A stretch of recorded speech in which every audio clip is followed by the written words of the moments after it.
Good afternoon. My name is Charity Dyke. I'm Communications Manager for the City of Edmonton. I'd like to welcome you to this opportunity to hear from the City Manager, Linda Cochran. And here today we have Deputy City Managers with her. We have the Deputy City Manager of Integrated Infrastructure Services, Adam Laughlin. We have the Deputy City Manager of Urban Forum and Corporate Strategic Development, Leanne McCarthy. And we have Deputy City Manager of Financial and Corporate Services, Todd Burge. We're heading into the last council meeting of 2017, and City Administration is bringing forward a number of reports related to both Edmonton's exhibition lands and the Metro line. Today we'd like to provide some context to those reports as well as provide time for media questions. It's important to note that these items still have to go before council, so our purpose today is to provide clarity to the details in the report. The debate, discussion, and decision making will be held for its appropriate place in front of council next week. The City Manager will provide a short introduction to each topic, and then the appropriate Deputy City Manager will be available for questions. As we only have a half an hour, we hope you appreciate that there will be a limit to the number of questions we can get to. In order to get to as many questions as possible and to as many reporters as there is asking the questions, we will be taking one question per reporter at a time. I will help provide some structure to that throughout the avail if required. At an appropriate time, we will close out the discussion on Edmonton's exhibition lands and then move straight into the Metro line. There will not be an opportunity for individual interviews after the media avail. With that, I would like to introduce City Manager Linda Cochran to speak about Edmonton's exhibition lands. Linda.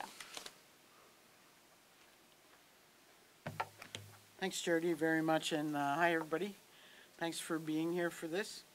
As Charity said, next week's council agenda is going to be a full agenda. It probably will go over a number of days, just with all the items that people are wanting to get completed before the end of this year.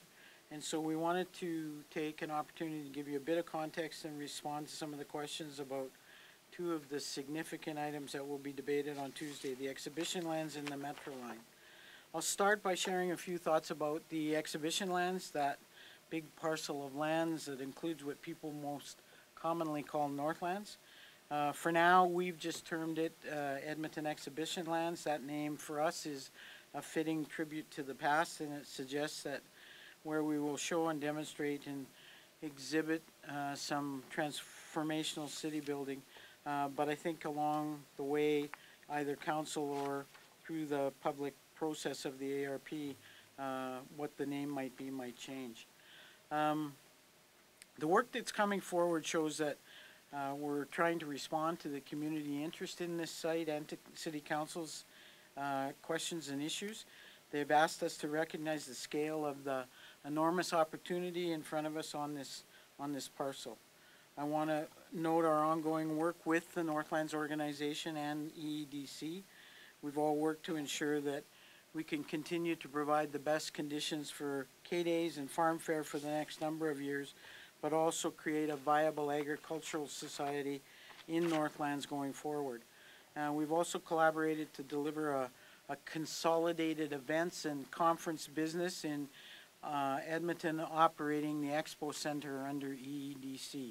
None of that is new, but the current site changes and the building leases coming back to the city in 2018 present the obvious question of now what, or what now, regarding the Coliseum building. Council's been presented with information in that report that shows there are significant costs when adding a purpose-built facility like the Coliseum for other uses, and at the request of Council, we'll provide some further information on Tuesday about repurposing, site safety, security, and even potential demolition costs. You'll see in the report released today that there's a proposed cost for demolition of about $15 to $25 million. It's to be stressed that this demolition information is really preliminary, and more importantly, the information is being provided to Council for their information and further discussion. So the plus or minus on the accuracy will have some high numbers because we would have to do more detailed estimating. There's no decision been made on that, and it is a council decision to make, and we're not even suggesting that that'll be made on Tuesday, but we are providing that information to council on Tuesday. Also want to discuss a little bit of what I noted at the top. We have a really rare opportunity in front of us in terms of the future of the exhibition lands. Administration is proposing to Council the concept of a more expanded strategic process to not only capture the important work on the traditional area redevelopment plan that has already started and will continue, but also contemplates a process to capture new and emergency thinking and opportunities and considerations that people are starting to talk about when they think about this site. So our expanded strategic process to capture new and emerging thinking is important because we think it does recognize that this site will evolve and the exhibition lands opportunity is more of a long game that will be realized over time than a short answer through an ARP process alone.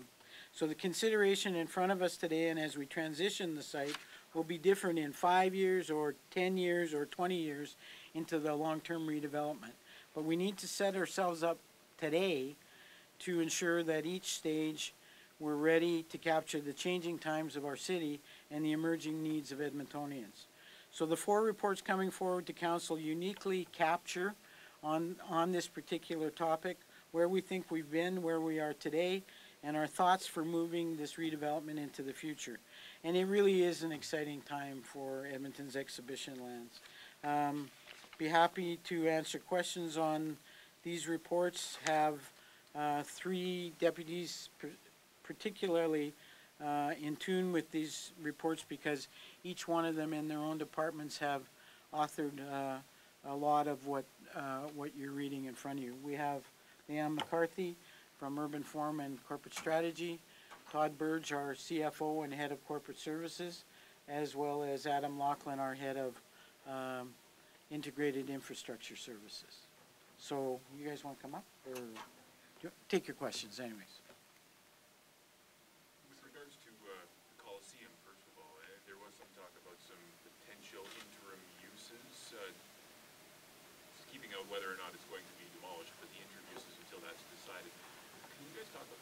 Any of you talk a little bit about what might be proposed to Council as what could be done in that? I don't think we're proposing any interim uses of the building itself because Council did make a decision that we would not utilize the building in its current form. So I think the interim use would more be on the site, and we do have staff ready to talk a little bit about some of our thoughts in repurposing the area as different things get decided so that it remains viable and active and not totally shut down. What sorts of things? More programs and potential small activities and festivals or small maybe farmers markets, those kinds of things. But it's not for the Coliseum, it's for the site itself.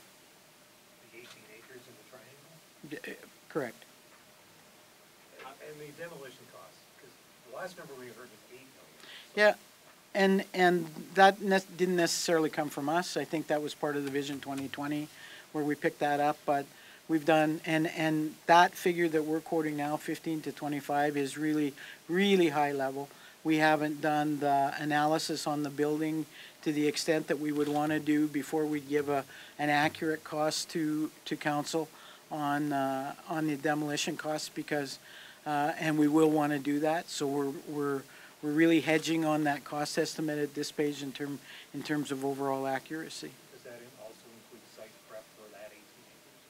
No, it wouldn't. In the report, it mentions attempting to maybe move over some Northland staff to EDC or in some way Right. help them out. Right. Keep their job. What sort of challenges are you facing in that sort of area? You know, is that mostly Coliseum staff? Like, are there enough people to keep this thing running and the frequency of events? Well, actually, I think our staff, led by Mr. Burge, have done a tremendous job facilitating the dialogue between Northlands and EEDC relative to the transfer of staff that used to work for Northlands and working now for EEDC. Because the work will be there, it's just the authority or the governance over it has changed. So wherever possible, we've made arrangements or helped to make arrangements for for EEDC to take on staff that are interested in working under a new kind of governance structure, and that's gone actually really, really well. Do you have an idea how many staff that is, and are they moving into like, you know, comparable positions as to, It is comparable positions, and a lot of it is temporary staff who have fluctuations in hours and will continue to have fluctuations in hours under a new kind of governance model. It's very much, a lot will depend on how many events are booked, how many hours temporary people want to work, what their flexibility is, that type of thing. And all of those, I really do have to say that both Northlands have been very generous with their information on that, and EEDC has been exceptional in saying, we need the people, we're happy to have them come over, and we're really proud, I think, of both organizations for their ability to accommodate virtually all staff that want opportunities. And where we can't, then the city will look at what we can do, and our attempt is to accommodate everybody. how many people are we talking, how many staff? So what we've brought over, so you've got 3 entities that operate on the site. What we've brought over to EDC is what we require to operate the EDC site and to staff that to deliver services. Northland is retaining staff to operate the track. There are, with 3 pieces going down, some job losses in some areas. What we've tried to do is within our organization, on external recruitments, allow opportunities for people to make sure that they get an opportunity to be on jobs that match their skill sets. And this was like just total number of jobs lost then, Yeah, it's 60 to 70 positions full-time, but all the part-time positions are being preserved. As Ms. Cochran had said, those positions are going to move over because we're still operating the same services at Expo Center, and they're predominantly part-time event-driven activities. How many total jobs now? Chris, do you have that number? I don't have it off the top of my head. In terms of event planning, because some conferences sometimes 2, 3, 4 years out, what work's been done for attracting things for late 2018 or maybe 2019? Well, both EDC and Northlands work on those things with their sales forces to attract events and do that event attraction. We've combined that now into one unit that will operate and facilitate that for both services. They do that as a core part of their businesses. Do we know more about horse racing at this point? We know horse racing, there's a new track opening up in south of Edmonton, and horse racing will operate at Northlands through to the end of the 2018 season. There was a time when the talk was, we still don't know what the Canadian Derby's doing. The Canadian Derby is happening next year. It'll be at Northlands. Yeah. Oh, just a question. It says in the report that barn fair and Katie, they will be held for the next 5 years at Northland. So is that like on the site itself? At least on the site. So what you see in K-Days today will be the same thing in 2018 and beyond until something changes in the use or intended use of that site if council makes that decision. So the agreement today that we have is that K-Days and Farm Fair will operate on the Northland site the way that they have for at least the next 5 and with an option for 5 more years based on what happens in the development. What options are being put forward to council, as to what the vision for that, for all that land is going to be? So Linda, do you want to answer that? The vision for the land, Leanne? We're at the very preliminary stages of doing the first phase of an ARP. The point of expanding the process is that we've heard from many citizens lots of great ideas. We wanted to expand our process, get ideas from right across Edmonton, from industry, from stakeholders, and bring a vision in the first quarter, second quarter of next year. 2020 brought in something like 18 to 20 ideas. What's happening with those? Well, I think that's why we want to have a conversation with council about an expanded ARP or an ARP plus. We're actually going to try and second from our operations someone to oversee the overall program management of this effort over the next little while. The ARP will do the consultation with community that is typical of an ARP, but we think that the opportunity here is so transformational that we think that different creative ideas, different opportunities business-wise are starting even to float our way. And so we want a mechanism to allow for that, and we'll be creating that subject to council approval. So this has got a 5-year lease and a renewable 5-year option. Does that mean there's no guarantee that K-Days will be at that site beyond 10 years?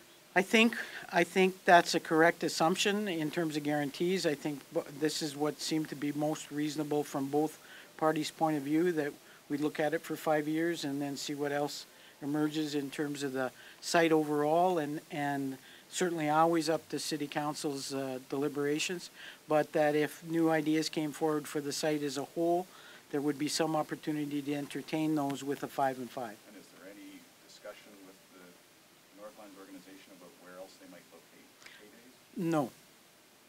We'll take one final question, and then we're going to move on to Metroline. On the process of all of this, is this kind of almost like a Blatchford-esque kind of effort where we're trying to figure out what you want? Not saying it's going to be the same, but the process. Yeah, I don't compare them this exercise to Blatchford in the same way. Blatchford had some very specific wishes of council that came forward first, and then the process was built around the deliverables council was looking for, and recommendations went back to council about the best way to achieve those deliverables. In this case, we want to hear the different opportunities that people are so interested in talking about what this could be. And so the ARP process that usually does that for a community is very structured in a certain way to make sure that the community around the area have such a significant play in that. But this is a broader kind of potential story, and from that standpoint, we want to make sure we hear it. We think that's quite different than Blatchford. We don't see ourselves unless council decides. We're not suggesting that we're the developer or anything like that. In fact, this process that we're suggesting to council is very much about, we want to make sure that all the different opportunities that people are, and businesses and different agencies and different entities are saying, this is what you should do with that site, that those get captured. And so we think it's bigger than your typical ARP. And what's the agriculture piece that you want to protect or want to look out for long term? Well, I think that with the farm fair piece as well has always been on council's radar to that's the reinvention or the reincarnation of Northlands, is much more as a festival and an agricultural society, and so council was very interested in maintaining that, and so I think we'll be working with Northlands in the months to come to flesh that out further. So there's no set footprint on the 160 acres? There's no set footprint. Thanks very much. We're going to move on to Metroline now, and I'll just turn it back over to Linda again with her opening remarks. So I think we'll be having what we think will be we're sure will be a very in-depth discussion with council on Tuesday about the current state on the Metro line. We'll acknowledge right up front and no surprise say that we know it's been a source of frustration for Edmontonians, for City Council, and certainly for the administration. Staff care in a big way about the line working, as it was intended to be about finding an ideal and optimal balance between all modes of transportation. So the release of this information today, provided in response to Council's inquiry when we took the walk-on on November the 11th, illustrates how challenging introducing this signaling system has been and why the administration has been so cautious in increasing service levels along the way. We feel very comfortable running the modified service based on the advice from our teams in our LRT delivery and ETS and our consultants and the independent rail safety auditor that we brought in to evaluate the system. But the ongoing challenge of managing and addressing the deficiencies is what is holding us back from being able to use the system as it was designed. We feel certain about the safety of the system at current service levels, and until we have that same certainty about full implementation, we won't suggest that we move to that until Thales, Thales and ourselves are are at that point, and we'll recommend that to council. Adam Laughlin from our Deputy City Manager of Integrated Infrastructure will say a few words, and then we'll both try and take your questions. Adam?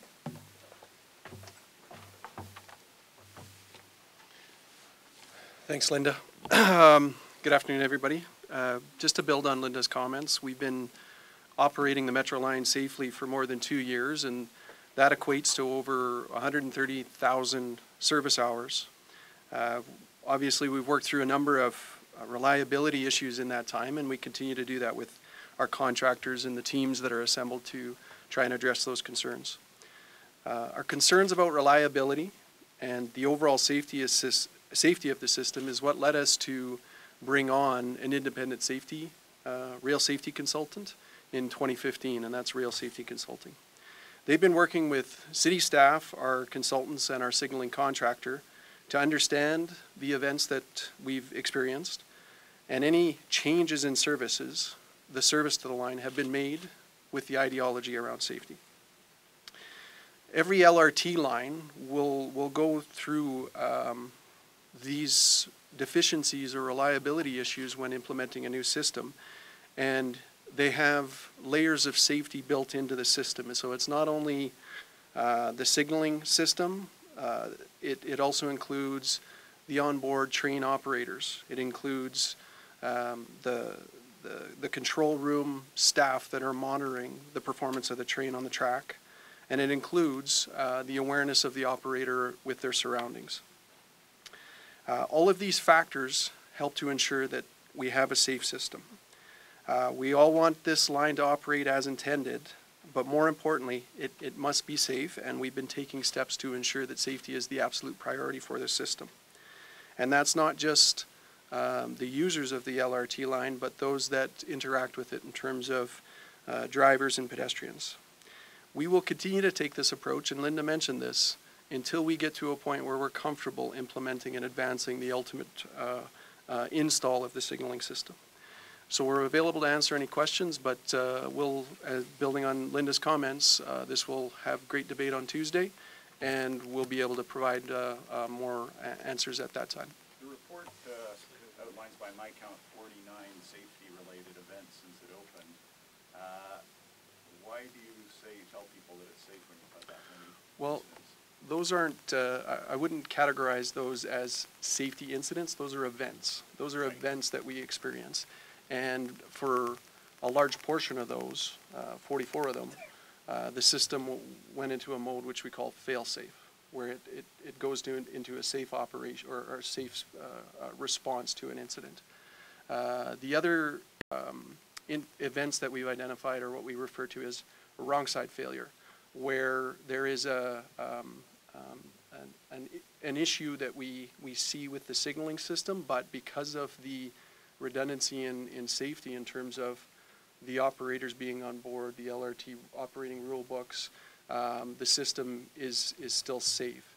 I will say that 3 of those incidents that are wrong side failure are actually incidents that we experienced during in-field testing hours, where you're actually trying to test the system to see if there will be a disruption in the signaling system to ensure that when you go to full implementation that we don't see that incident. So it's actually through what we call user acceptance testing, trying to break the system in those testing hours.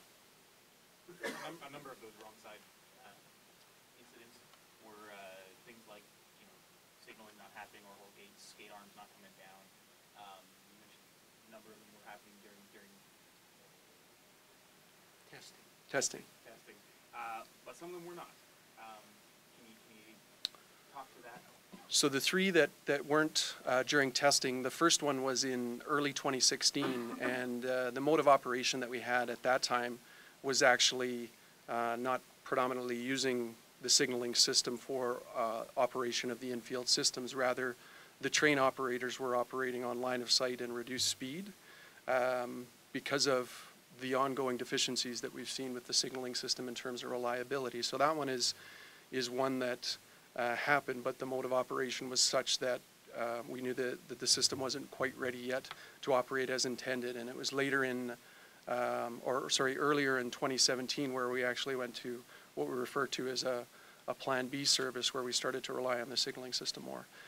The other two incidents are ones that happened adjacent to crossings, but again, because of the redundancy in the system in terms of the operators and in fact the speed of the trains at that location, the incidents were mitigated by those redundant safety systems. So, as a general member of the public, you know, you see this list of incidents, you say some of them are less serious than others. In all cases, no one got hurt and nothing serious has happened. The perception could be that you know, how come there's all these problems with this line, and how do you kind of reassure people that it is safe? And I think that's the nature of the report, and I think that's what we've tried to answer in the report, is that there are really two streams of this. One is the signaling system, which is computer software. The other is a safety system, which has a different operating system and is not being questioned in terms of its safety. It's been signed off by a safety auditor that we've hired to provide that extra oversight. But I think we need to stop trying to convince people that it's safe. The responses that we've put in for this report address the safety case that's been made and provide the evidence from an engineering standpoint to a level of detail that we don't typically do.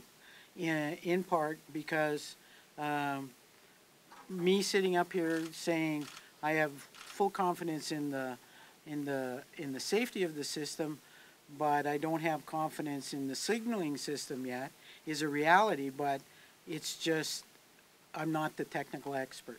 And so we've put as much of the technical information in front of council in this report, and quite frankly, that's what council will debate and deliberate, and you'll need to talk to your readers or your listeners about whether or not, from a perception point of view, that's enough. Is it even realistic? A wrong safe failure is actually defined as being potentially causing a hazardous situation to exist. So how can you actually, does that not mean that it's not safe? So it's the potential of a hazardous incident occurring. However, based on what it described, that it isn't the only safety system that's associated with the LRT operations. The redundancy of the operator, who is operating on the basis of a rule book that identifies how they should be operating.